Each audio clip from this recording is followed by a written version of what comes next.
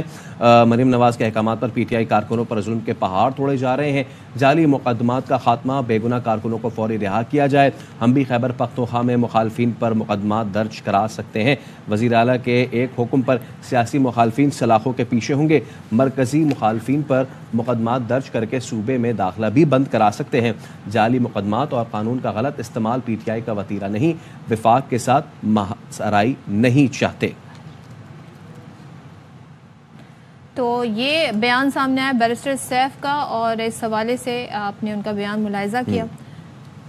ٹھیک ہے.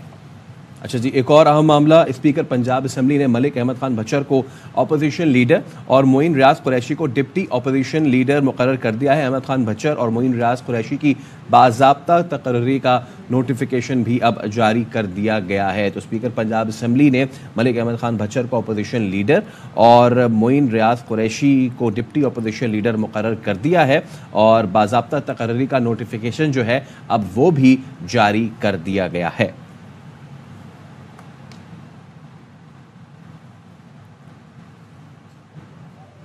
اب ایک بڑی انٹرسٹنگ سروے کی طرف آگے بڑھتے ہیں, اور یہ سروے بتاتے ہیں جی کہ کیا عوام سوچ رہے ہیں, کیونکہ عوام سے ہی یہ سروے کروائے جاتے ہیں. اب بڑھتی مہنگائی ہے, بے روزگاری ہے, ایسے میں ہم جو ہے معاشی معاملات میں مسائل بھی دیکھ رہے ہیں. تو پاکستانیوں کی جو اکثریت ہے اس نے ملک میں جس سمت میں جا رہا ہے اس کو غلط قرار دیا ہے. اب یہ ریسرچ جو ہے جس کمپنی کی جانب سے کی گئی ہے وہ یہ کہتے ہیں جی کہ صارفین کے اعتماد کے حوالے سے کیے گئے سروے کے مطابق 10 میں سے صرف ایک پاکستانی اس بات پر یقین رکھتا ہے کہ ملک کی ڈائریکشن صحیح ہے. 98% افراد گھر یا گاڑی کی خریداری جیسے بڑے خرچے کرنے میں عدم اطمینان کا شکار رہتے ہیں. اور سروے کے دوران پاکستان کے 4 صوبوں ساتھ میں اسلام آباد, گلگت بلتستان اور آزاد جموں کشمیر کے 1043 افراد سے یہ انٹرویوز کیے گئے. افسوس یہ سروے ہے, اور اس میں افسوس کے ساتھ یہ کہا جا سکتا ہے کہ 10 میں سے ایک پاکستانی صرف یہ سمجھتا ہے کہ ہم بالکل ٹھیک جا رہے ہیں, باقی 9 کھلے عام کہہ رہے ہیں کہ جی ہماری ڈائریکشن ٹھیک نہیں ہے, ہماری سمت درست نہیں ہے, ہم مطمئن نہیں ہیں. تو سمت کس نے درست کرنی ہے؟ سمت بھی تو ہم نے درست کرنی ہے, ان 9 لوگوں نے درست کرنی ہے. ہم آلریڈی ٹیکس دے رہے ہیں, عوام ٹیکس دے رہے ہیں, تو سمت درست کرنا جن کا کام ہے وہ کریں. ان 9 میں سارے تو نہیں ہوں گے نا ٹیکس فائلرز. اصل تو ٹیکس فائلر جو ہے نا, ٹیکس وہ تو صرف سیلریڈ کلاس ہے, باقی لوگوں کو ٹیکس لگے گا. تو پھر ہاں, تو ہو سکتا ہے ان 9 میں 2-3 ایسے بھی ہوں ہمارے تاجر برادری یا پھر ریٹیلر یا پھر ٹوبیکو والے کہ جو ٹیکس نہیں دے رہے. تو اگر آپ یہ سمجھتے ہیں کہ ملک صحیح سمت میں نہیں جا رہا, تو پہلے یہ دیکھیں کہ کیا آپ صحیح سمت میں جا رہے ہیں. آگے بڑھتے ہیں جی, اور دیگر سٹوریز بھی جو ہے اب شیئر کر لیتے ہیں. اچھا جی, ایک اور اہم مسئلہ ہے, اور اس کے لیے کافی عرصے سے ہم دیکھ رہے ہیں گلوبلی طور پر بڑی اویئرنیس دی جا رہی ہے. دنیا بھر میں اس حوالے سے سیمینارز ہوتے ہیں, دن منعقد کیے جاتے ہیں, اور آج کا دن بھی اسی حوالے سے ہے. یعنی پانی کا ورلڈ واٹر ڈے منایا جا رہا ہے آج, اور پانی کے بغیر تو زندگی کا کوئی تصور ہی نہیں ہے. لیکن انسان جی اپنے ہی ہاتھ سے اپنے لیے تباہی لے کر آ رہا ہے, اور جس طرح سے ہم تباہ کا کر رہے ہیں اپنا ایکو سسٹم کہہ لیں, نیچر کی تباہی کی ہمارا کنٹریبیوشن ہے. کلائمیٹ میں جو اس وقت ہو رہا ہے, انوائرمنٹل جو چینجز ہیں اس میں بھی انسان نے بڑا رول پلے اس طرح سے ادا کیا ہے جی. جس طریقے سے انڈسٹریز آگے بڑھ رہی ہیں اور ہم کیئر نہیں کر رہے, اس حوالے سے کافی زیادہ مشکلات ہیں. ہر گزرتے سال کے ساتھ دنیا میں پانی کی قلت کا مسئلہ سنگین تر ہوتا جا رہا ہے. اچھا, اب جو اس سال جو تھیم ہے وہ یہ ہے کہ جی پانی کا جو ضیاع ہے اس کو روکنا اور آبی بحران کے باعث درپیش مشکلات کا حل تلاش کرنا ہے. جیسے کہ ہم سب کو پتہ ہے کہ پاکستان اس میں وسائل جو ہیں وہ بیش بہا ہے, نعمت جو ہے وہ بیش بہا ہے, اسی طرح پانی جو ہے وہ بھی بیش بہا ہے. مطلب کہ نارتھ اینڈ ساؤتھ پول کے بعد اگر سب سے زیادہ گلیشیئرز ہیں تو وہ پاکستان میں ہیں. کیا ہم اس جو ہمارے پاس اپرچونٹی گیپ ہے, کیا کبھی ہم اس کو یوٹیلائز کر پائیں گے؟ جی, کیا ہمارے پاس ریزروائرز کیا کبھی ہم بنا پائیں گے؟ اس سب پہ ذرا اب ہم بات کر لیتے ہیں. آج ہم نے مدعو کیا شام رمضان میں ایکسپرٹ ڈاکٹر حسن عباس صاحب کو. تو ڈاکٹر صاحب السلام علیکم. سب سے پہلے تو آپ کو خوش آمدید, بہت شکریہ آپ نے وقت نکالا. ڈاکٹر صاحب سب سے پہلے یہ بتائیں کہ ناقص حکمت عملی ہے, منصوبہ بندی نہیں ہے پاکستان میں, اس سبب سالانہ کتنا پانی ہم ضائع کر رہے ہیں جو ہم بچا سکتے ہیں اپنی اریگیشن کے لیے, اپنے دیگر استعمال کے لیے؟ دیکھیے میرے تو خیال میں ہمارے پاس جو ایک اپرچونٹی قدرت نے ہمیں دی ہے وہ بہت کم ملکوں کے پاس اس طرح کی اپرچونٹی ہے. ہمارے پاس بہتے ہوئے دریا ہیں اور ہمارے پاس ان دریاؤں کے نیچے پانی کی اتنی زیادہ سٹوریج ہے کہ جتنی شاید ہی کسی ملک کے پاس ہو. یعنی اتنے بڑے بڑے ملک جیسے امریکہ ہو گیا, جو رشیا یو ایس اے جو رقبے میں ہم سے بہت بڑا ہے, یا چائنا ہو گیا جو رقبے میں بہت بڑا ہے, یا آسٹریلیا ہوگا جو رقبے میں بہت بڑا ہے, ان ملکوں کے پاس اس طرح کی قدرتی سٹوریج نہیں ہے زیر زمین پانی کی جس طرح کی ہمارے پاس ہے. یعنی ایک بہت ہی محتاط اندازے کے مطابق ہمارے دریاؤں کے نیچے جو ریت ہے اس میں 500 ملین ایکڑ فٹ کے لگ بھگ پانی اس وقت سٹورڈ ہے, موجود ہے, اور اس پانی کی کوالٹی اتنی اچھی ہے کہ وہ آپ اس کو بغیر کسی ٹریٹمنٹ کے پی سکتے ہیں. یعنی ہم نے ابھی اس کے اوپر کچھ تجربات بھی کیے ہیں ریسنٹلی, اور جہاں تک آپ بات کر رہے تھے, لیکن ڈاکٹر صاحب ماہرین یہ کیوں کہتے ہیں کہ آئندہ چند برسوں میں پاکستان میں آبی قلت ہو جائے گی بلکہ شدید نوعیت اختیار کر جائے گی, تو کیا یہ سنگین خطرہ ہے ہمارے لیے؟ نہیں, یہ میرے خیال میں یہ آپ ایسی بات کرنے والوں کو ہم ایکسپرٹ کہہ ہی نہیں سکتے, کیونکہ یہ بات بالکل ایکسپرٹیز کے تو دائرے میں آتی ہی نہیں ہے. پاکستان میں پانی کیسے ختم ہو سکتا ہے یا کیسے قلت ہو سکتی ہے؟ یہ 2017 میں کیا ہمارے پاس ریزروائرز ہیں, کیا ہمارے پاس ڈیمز ہیں؟ جی میں نے آپ کو بتایا نا, ہمارے پاس ریزروائر جو قدرت نے ہمیں بنا کے دیے ہیں دریا کے نیچے, اس میں 500 ملین ایکڑ فٹ پانی تو اس وقت بھی بھرا پڑا ہے. تو ہمیں تو 3 سال تک جتنا دریا میں پانی چلتا ہے اس سے زیادہ پانی ہمارے پاس سٹوریج میں موجود ہے. تو ہمیں تو دیکھیں اس میں تو لوگ بڑے بڑے عجیب شوشے چھوڑتے رہے, جی 2025 میں پانی ختم ہو جائے گا پاکستان میں. 2024 تو آ گیا, کدھر سے پانی ختم ہوا ہے؟ پانی تو اسی طرح سے ہے. میرے خیال میں آپ کی عمر کے لوگ, میری عمر کے لوگ بڑی اچھی طرح سے, ہمیں یاد ہے 2017 میں بھی اتنا ہی پانی تھا جتنا ابھی ہے. ابھی کل جہاں کتنی بارش ہوئی ہے شام کو. تو آپ دیکھیں یہ اس طرح کی باتیں جو ہے نا وہ ایکسپرٹس نہیں کر رہے. یہ کچھ لوگ ہیں جو ملک میں افراتفری پھیلانا چاہتے ہیں, جو ملک میں انتشار پھیلانا چاہتے ہیں. یعنی ڈاکٹر صاحب میں آپ کی بات سے میں یہ نتیجہ اخذ کر پایا ہوں کہ ہمارے پاس واٹر اسکارسٹی کا مسئلہ نہیں ہے, ہمارے پاس مس مینجمنٹ کا مسئلہ ہے, ہمارے پاس ول کا مسئلہ ہے, اور اسی لیے ہم دیکھتے ہیں کہ اتنا سارا پانی جو ہے وہ ہر سال ضائع ہو جاتا ہے. دیکھیے میں آپ کو بتاؤں, ایسی بات نہیں ہے ہماری. ٹھیک ہے ہماری مس مینجمنٹ کا مسئلہ ضرور ہے, لیکن یہ مس مینجمنٹ جو ہے نا یہ ایک اوور نائٹ راتوں رات ٹھیک ہونے والی نہیں ہے. ہم نے ٹھیک ڈائریکشن میں اپنی سمت کو پہلے درست کرنا ہے اور پھر آگے چلنا ہے. اور ایسا نہیں ہے, اس وقت پاکستان کی جو ایک آپ نے سنا ہوگا گرین پاکستان انیشیٹو, اس میں اس وقت جو واٹر مینجمنٹ کے نئے طریقے انٹروڈیوس کیے جا رہے ہیں, جن کے اوپر اس وقت کام ہو رہا ہے, اس میں یعنی آپ کو کچھ عرصے کے بعد وہ چیزیں نظر آنی بھی شروع ہو جائیں گی. صحراؤں کے بیچ میں پانی لے جانے کے اس طرح کے طریقے بنائے جا رہے ہیں جو اس وقت موسٹ ماڈرن ہیں, جس میں اسی ایکویفر جس کی میں بات کر رہا ہوں, اس ایکویفر سے ماڈرن ترین طریقے کے ساتھ پانی نکالنے کے منصوبوں پہ کام ہو رہا ہے. دنیا کے جو بیسٹ لیبز ہیں ورلڈ اوور, ترقی یافتہ ممالک کی ان کی لیبز, ان کے ایکسپرٹس جو ہیں وہ اس وقت ہمارے لیے کام کر رہے ہیں. اور انشاءاللہ آپ کچھ ہی عرصے میں دیکھیں گے کہ ایک بہت ہی ماڈرن واٹر مینجمنٹ کا سسٹم گرین پاکستان کے تھرو انیشیٹ ہوگا پورے پاکستان میں, اور وہ سسٹم جب ایک دفعہ ڈیمونسٹریٹ ہو جائے گا. if you may allow ایک چھوٹا سا کویسچن ڈاکٹر صاحب, ایک چیز ہم دیکھ رہے ہیں, اور آپ بھی اس حوالے سے کافی ہوپ فل ہیں, وی آر آل ہوپ فل کہ جی یہ چیزیں اچھی ہونی چاہیے, لیکن آپ بہت اچھے طریقے سے واقف ہیں کہ ہمارا ڈیلٹا ایریا جس میں کھارو چھان ہے اور اس کے علاوہ منچر لیک ہے. منچر لیک میں جو فش جو ہمارے جو ماہی گیر برادری تھی اب وہ کوئلہ کھودنے پہ مجبور ہے کیونکہ وہاں پہ ہماری ہی مس مینجمنٹ کی وجہ سے دریا سوکھ رہا ہے, خراب ہو گیا, پولیوٹ ہو گیا ہے. اور کھارو چھان میں تو ڈی ڈے آ گیا ہے, وہاں پہ آبادی موو کر چکی ہے. مس مینجمنٹ تو ہے نا ڈاکٹر صاحب, یہ تو اگر ہم نہیں مانتے تو پھر آئی تھنک ہم بھی جوہانسبرگ کی طرح ڈی ڈے کا انتظار کریں پورا پاکستان, خدا نہ خواستہ. دیکھیے ایسا نہیں ہے, میں یہ نہیں کہہ رہا کہ مس مینجمنٹ نہیں ہے, یہ تمام چیزیں مس مینجمنٹ کی وجہ سے خراب ہوئی ہیں. ہماری انویسٹمنٹس غلط ہو گئی ہیں, بلینز آف ڈالرز کی ہم نے غلط انویسٹمنٹس کر دی ہیں. لیکن میں آپ کو یہ بتا رہا ہوں کہ اس وقت ہم اپنی سمز کو درست کر رہے ہیں, ہم اس ڈائریکشن میں چل پڑے ہیں. میں نے آپ کو شروع میں کہا ہے کہ راتوں رات یہ ٹھیک نہیں ہونے لگا, لیکن جب آپ نے اپنی ڈائریکشن کو ٹھیک کر لیا, آپ نے اس چیز کے بارے میں فیصلہ کر لیا کہ اب ہم نے پرانے طریقے سے نہیں بلکہ نئے طریقے سے واٹر مینجمنٹ کرتی ہیں, جس طرح سے جو موسٹ ماڈرن ورلڈ ہے جس طرح سے وہ چل رہی ہے, جس میں سسٹینیبلٹی ہے, جس میں پانی کلین ہو جاتا ہے, جس میں ایکو سسٹم ریسٹور ہو جاتے ہیں, جس میں مینڈک, مچھلی, مچھر, تتلی, ہر کسی کے لیے جو ہے وہ پانی کی جو ہے وہ موجودگی آ جاتی ہے. تو یہ چیزیں جو ہیں یہ اب اس وقت آ رہی ہیں ہمارے پاس, اور میرے خیال میں ہمیں بالکل جو ہے نا مایوس نہیں ہونا چاہیے.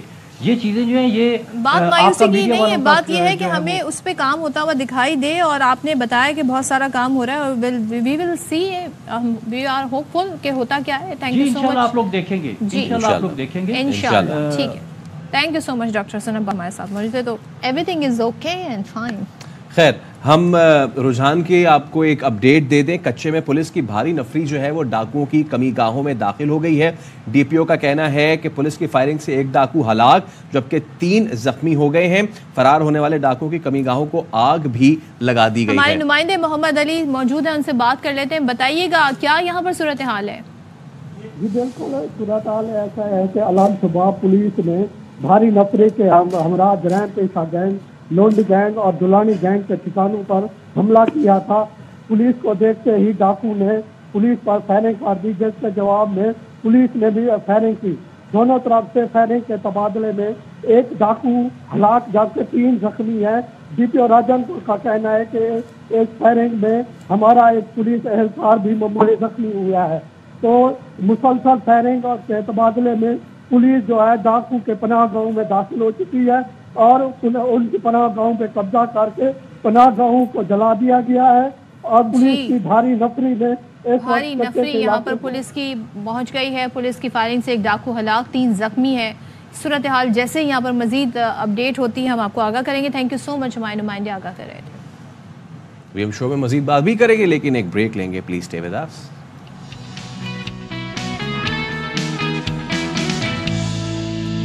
Welcome back once again. ماہ رمضان میں سب چاہتے ہیں کہ وہ ثواب بھی سمیٹیں اور جو روزے رکھنے کا حکم ہے اس پر بھی پورا عمل درآمد کریں. بڑے اہتمام, بڑی تیاریاں ہوتی ہیں, لیکن ماہ سیام میں جو ڈائبٹیز کے پیشنٹ ہیں, بلڈ پریشر کے پیشنٹ ہیں, وہ ایک کشمکش کا شکار رہتے ہیں کہ وہ اپنے روزے کیسے مکمل کریں. کچھ لوگ رکھ لیتے ہیں, کچھ نہیں رکھ پاتے ہیں. تو ذیابطیس کے جو مریض ہیں روزے کے دوران انہیں کمزوری بھی محسوس ہوتی ہے, بھوک کا بھی انہیں شدید احساس ہوتا ہے. ساتھ ساتھ وہ یہ کہتے ہیں جی ہمارے ہاتھ پاؤں ٹھنڈے ہونے کی ہمیں شکایت ہوتی ہے, دل کی دھڑکن ابنارمل ہونے کی شکایت ہوتی ہے.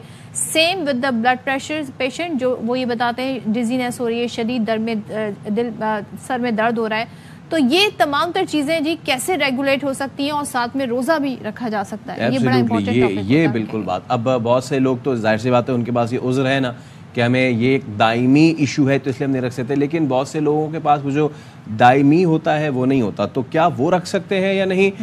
ہم اس پہ بات کریں گے. آج ہم نے مدعو کی assistant professor diabetologist doctor B M Rathore صاحب ہمارے ساتھ موجود ہیں. ڈاکٹر صاحب السلام علیکم. سب سے پہلے تو thank you so much for coming. اور میرا چھوٹتے ہی سب سے پہلا یہ سوال ہے کہ جی کیا ڈائبٹیز اور بلڈ پریشر والے مریض روزہ رکھ سکتے ہیں یا نہیں؟ بالکل روزہ رکھ سکتے ہیں, لیکن اس میں ہم نے کیٹیگرائزڈ کیا ہوا ہے. ایک رمضان اینڈ ڈائبٹیز گائیڈ لائن ہے جو مختلف ممالک, مسلم ممالک کے علماء اور ڈاکٹر حضرات نے مل کے ایک گائیڈ لائن بنائی کہ کون سے پیشنٹ سیفلی روزہ رکھ سکتے ہیں, کون سی ایسی کیٹیگریز ہیں جو بالکل روزہ نہیں رکھ سکتے ہیں. تو پہلے ہم کیٹیگری وہ ڈسکس کرتے ہیں جو بالکل روزہ نہیں رکھ سکتے ہیں. اس میں کوئی ایسے پیشنٹ جو پچھلے رمضان سے 3 مہینے پہلے ان کو سیویئر ہائپوگلائسیمیا میں بلڈ شوگر ان کی لو ہو گئی ہے اور ان کو ہاسپٹلائز ہونا پڑا.